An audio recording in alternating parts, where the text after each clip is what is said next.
Hello, everyone. And thanks for everyone who is already here and waiting for me. That is awesome. Let's see. Rebecca was first. Hello, Rebecca. Good morning, Casey. And Kathy. Oh, she's saying sorry because she spelled her name wrong. Hi, Jason. And let's see. Well, thank you all for coming. So it is our last 2 weeks at Vipkid. How is it going for you? I did not get any bookings the week of the 1st through the 5th. You know, technically we were supposed to be able to book, or kids were supposed to be able to book through the 5th, and no more, we can't get any more bookings anymore. How many did you teach today? I had 5? No, 6. Anyways, I always have like big gaps. So it's already grayed out, as you can see. I have 1, I have to get up early, then I have 2, then I have, but anyways, I woke up late this morning, not late where I missed my class. Luckily, I made it to the first class, but late enough where I was happy I had an hour after my first class to get ready for the day. Jason has 1 booking for the 5th. Yes, and I am purposely wearing my Vipkid gear because I'm not going to have that much longer to wear it.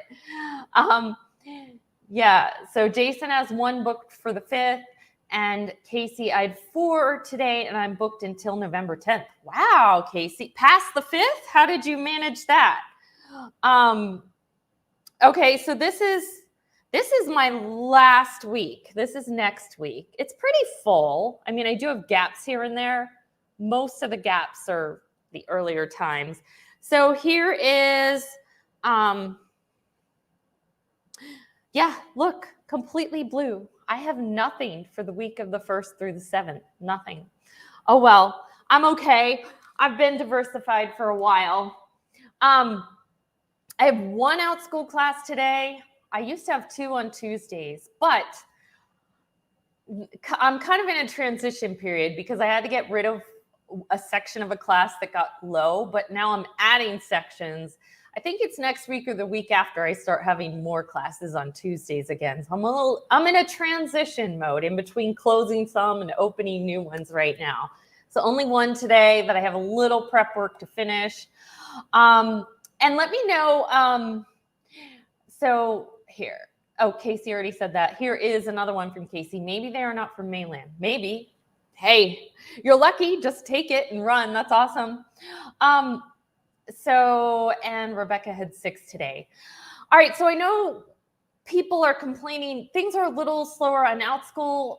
How is Outschool going for you? What are you doing to pivot and try new things? Which I will tell you what I am doing to pivot after I read the weekly reports. Rebecca has 1 Outschool today.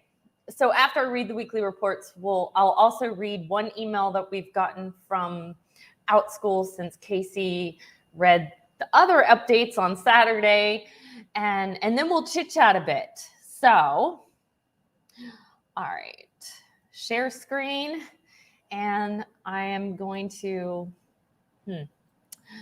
yes, Vipkid. This is what I want to share. Okay. All right. Weekly teacher update. As many of you have seen, on October 15th, Vipkid sent an important update about regulations in China. Do I need to read that? We all know about that. If you don't know about that, you're living under a rock. Okay. Regulation update. Important news. We are saddened to share that starting November 5th, students in mainland China will no longer be able to take major course. We all know that.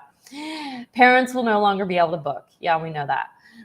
We've arranged goodbye e-cards so teachers can express best wishes. Has anyone sent out e-cards? I need to. I haven't done it yet. The update does not mean an end to all teaching opportunities on the Vipkid platform. Our upcoming global platform, adult English courses, and courses with global students will continue to take place. Please see the frequently asked questions, which include details. We are disheartened and sorry to share this update as we know it will immediately impact. Okay, y'all know this, right? Okay, we'll navigate these changes. Please be assured that opportunities to teach online in the near future. We have big plans to continue building our global classroom. When the global platform is fully launched, the teacher community will be the first to know. We encourage all teachers to join the Vipkid Teacher Network. Okay, so click on and join the Teacher Network, and they have frequently asked questions. The Teacher Network. Enroll in Vipkid Teacher Network, complete profile to get access to global opportunities. Who has done this yet? I have not. Last week we launched it, a professional space where no matter what you choose to do, you can stay connected, share learnings and ideas, and importantly, be the first to hear of opportunities. Head to the resources page to download certificates and register for events. If you haven't completed your profile, do so. Okay. Who's going to complete it? Who has completed it? Who's not going to bother? An update to the 6 Apple program. Take advantage of our best perks, regardless of your layer. I never even do this, but they've got ManyCam, Ability, Amazon Business, virtual meetups. October 21st, that's in a couple days. Mindfulness, well-being, and stress management strategies. November 4th, aligning your purpose and passion, presented by the CEO of Impact Collect. And November 17th, building your professional portfolio and looking ahead with Vipkid teachers. Trending topics, response regarding the regulations in China. Are there any other trending topics? Yeah, really, I doubt that. Okay, so now let me see what you guys are saying. Because when I'm sharing screen and reading, I cannot also see your comment. Okay, I need to finish a one-time class. I just made 3 new classes on Saturday. I'll explain why. I've sent a few cards. I'm going to start giving gems away. I should do that too, because what good are the tokens really going to do us?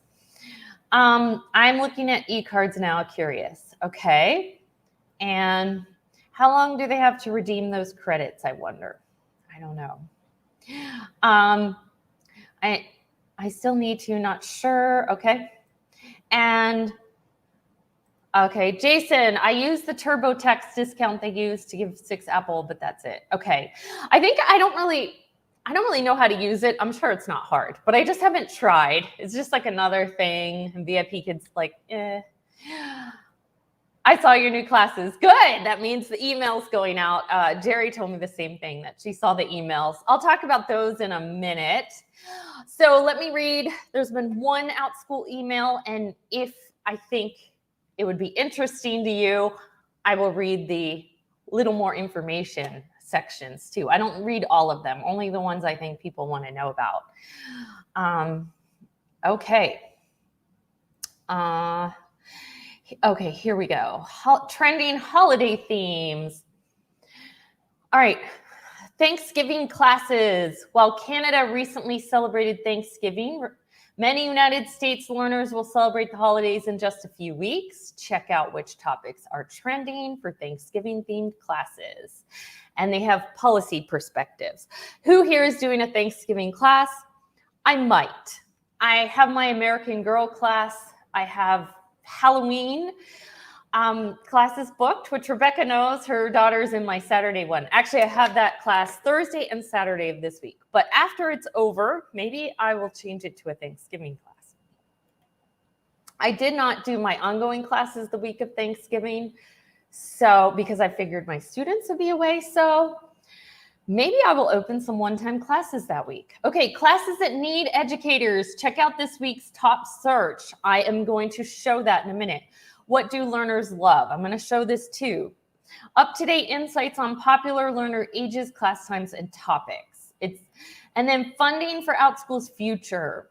We're excited to announce that Outschool raised $110 million in Series D funding.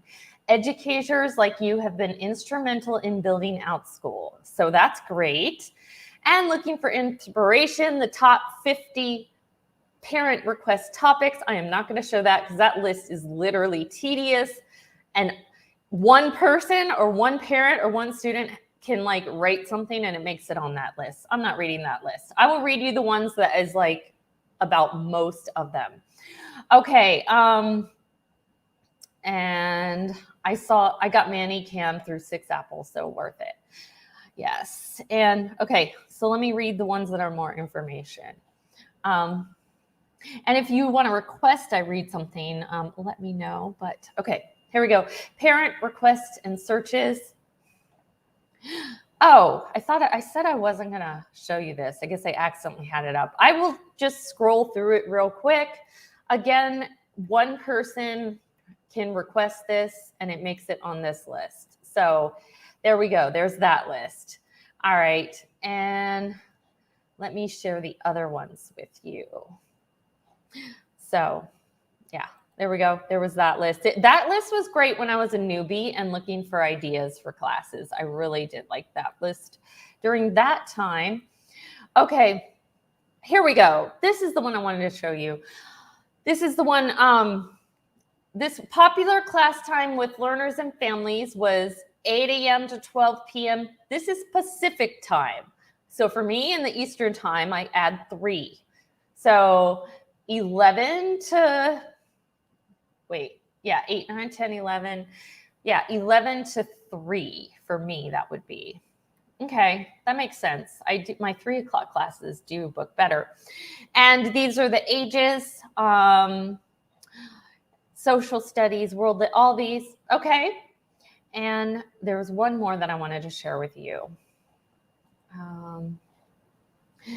And then we will chit chat a little bit. Hi, Jerry.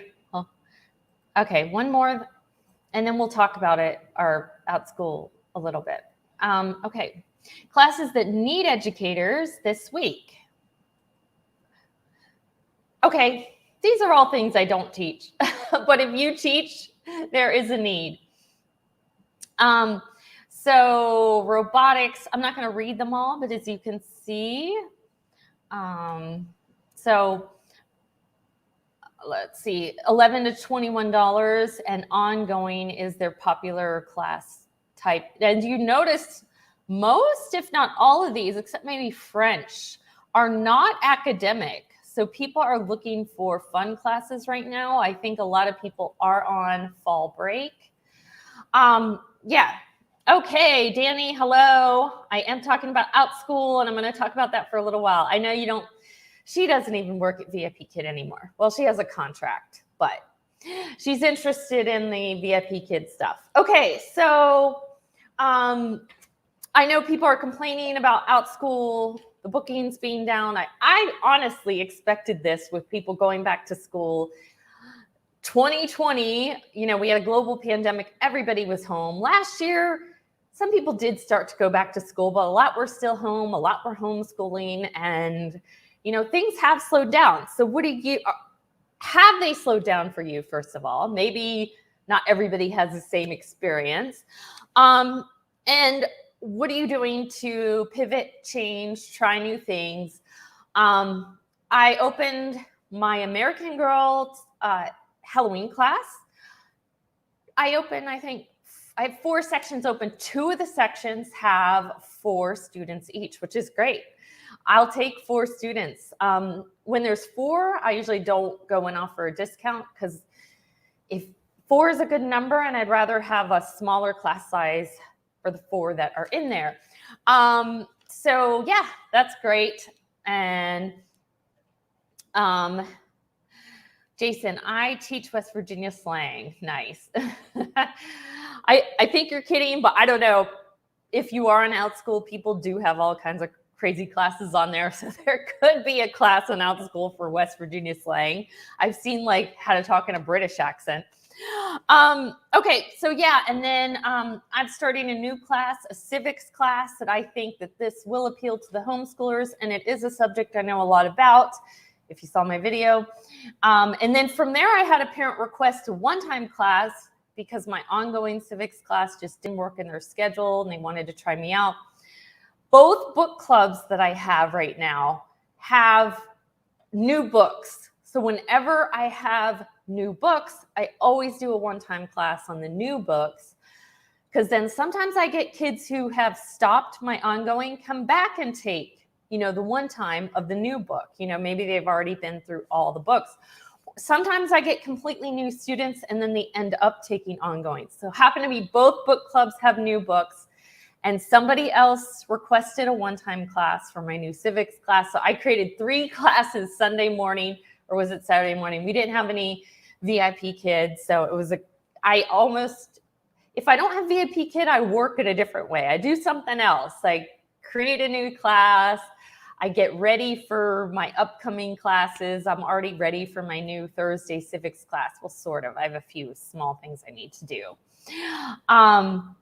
Danny, I saw your new classes. I'm on a week break right now. Hope it will refresh me and my students will miss me. Haha, I needed a break. Yes, that's great. She works all the time. You didn't even take a break in the summer. I took a break from Outschool in the summer, not VIP Kid. Yeah, so that's good. It's kind of nice with jobs like this that we can do that. I did over the summer. I was like, Outschool's not working for my schedule. I'm going to work at VIP Kid. So it is nice that we work jobs that can do our own schedule. Now, one problem I have, sometimes I get excited and want to create and do new classes. And now I'm like, oh boy, I got a lot of prep work. I've got a few more projects to grade in my brick and mortar. Grades due this week. My new civics class starts Thursday, which, like I said, I don't have that much more left to do. American Girl class starts Thursday. I've done that before, so not as much prep work. But I do feel like, oh my goodness, I got a lot I got to do this week outside of just teaching in the classroom.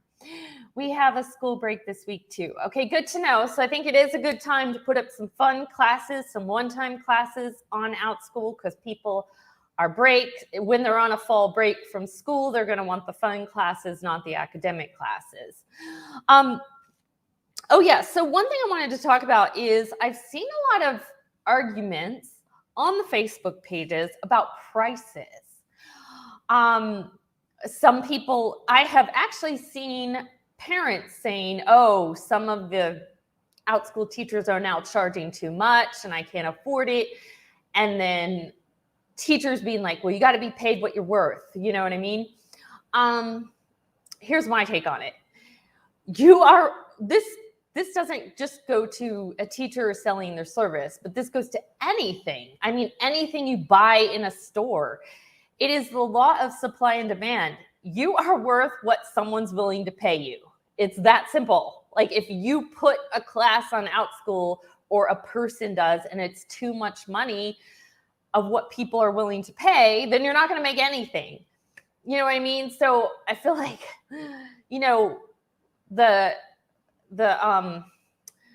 I guess the students or the parent, you don't need to go around saying, oh, you're charging too much. Just you go to the teachers that charging what you like. Of course, the teachers should be paid what they're worth. Problem is right now the supply is down. There are less students. There are more teachers. So that might make the prices come down. Let me know what you're doing. Are you still charging the same? Are you charging more? Are you getting great bookings with charging more? Did you lower your prices? Arguments on Facebook. Who knew? Yeah. Danny stays away from Facebook just for that reason. Yeah. So I've always done it this way, but whenever I have a brand new class, I start the price lower. And then after the class gets some traction, I raise the price. As far as what I'm charging on a normal ongoing class, especially for my established classes, I'm charging the same. I haven't lowered them. I haven't raised them. But I have heard or seen the written typing. I've seen some parents say, oh, our favorite teacher raised her prices so much that now we can't afford her anymore. So it's just something to think about when you're thinking about how much I should charge. Yes. Someone was charging $21 for a 40-minute group class. Okay. Well, if people are not willing to pay $21 for a 40-minute group class, and that person's not going to make any money.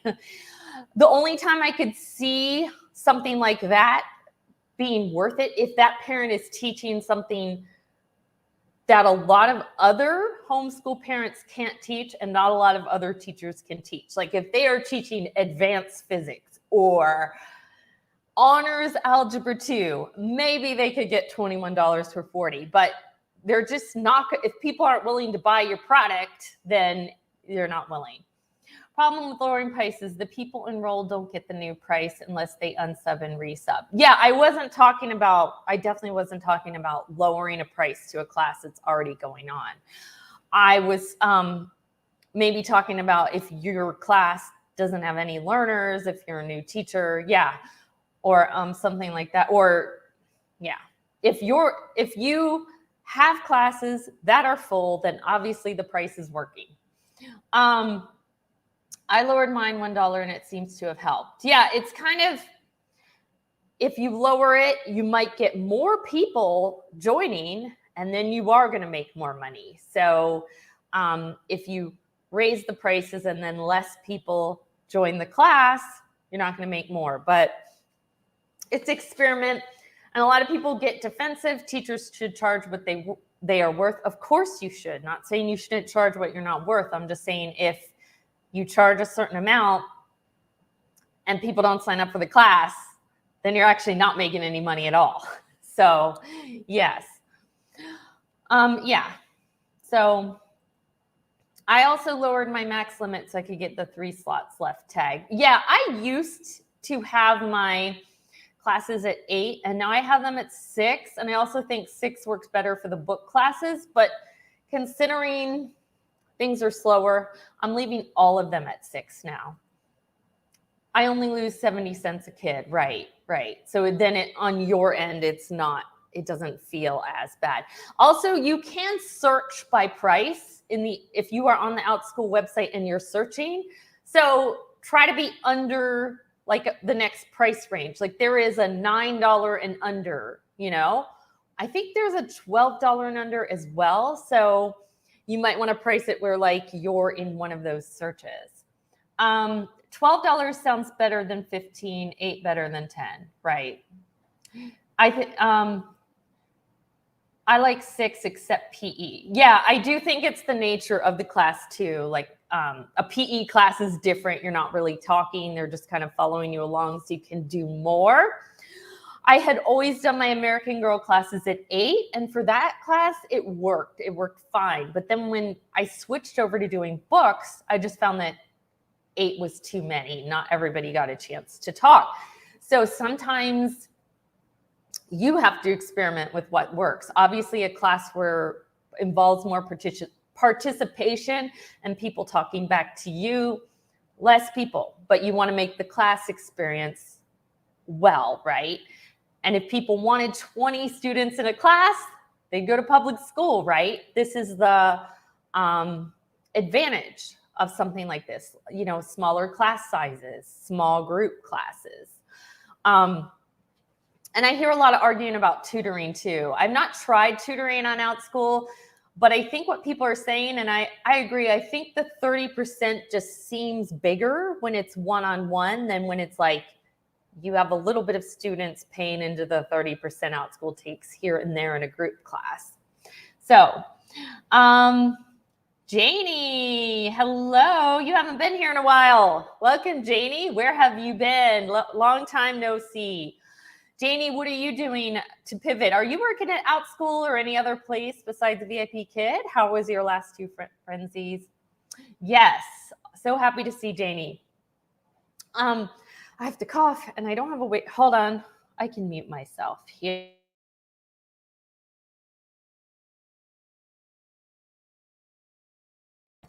Okay. And I have a tutoring client not on Outschool. I met them through a local Facebook page. So I have that also.